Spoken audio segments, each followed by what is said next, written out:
Le rapport commandé par la ministre de la Santé propose plusieurs pistes en considérant le service médical rendu du médicament. Ainsi, des produits utilisés tous les jours traitant les troubles du sommeil, les traitements dermatologiques et antiseptiques, les affections ORL pourraient ne plus être pris en charge par l'assurance maladie. Ça peut poser souci pour certaines personnes. On a beaucoup de traitements qui sont des traitements d'ORL et qui seraient du coup déremboursés. On a aussi dans ces traitements-là tous les traitements de maladie Alzheimer, qui pose un souci, puisqu'on a quand même des gens qui sont fragiles, des gens qui sont avec des capacités cognitives quand même altérées, et à qui on va demander 30, 40, 50, 60 euros par mois pour avoir un traitement. Donc de là où on arrête les traitements, où le patient va payer cher de sa poche. De plus, ces médicaments non remboursés verraient leur TVA passer à 10%, ainsi qu'une augmentation du prix de vente par les laboratoires pharmaceutiques.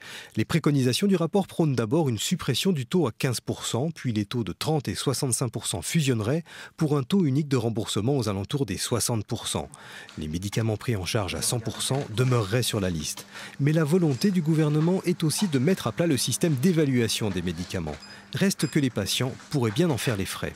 On a instauré une notion, donc elle n'existait pas trop avant, qui est une notion de définition de certains médicaments qu'on dit de confort, qui de plus en plus ne sont pas remboursés et donc correspondent à des finances mensuelles à prévoir par les patients, enfin à un package qui peut parfois se dépasser 100 euros par mois pour pouvoir se soigner, soi-disant de confort.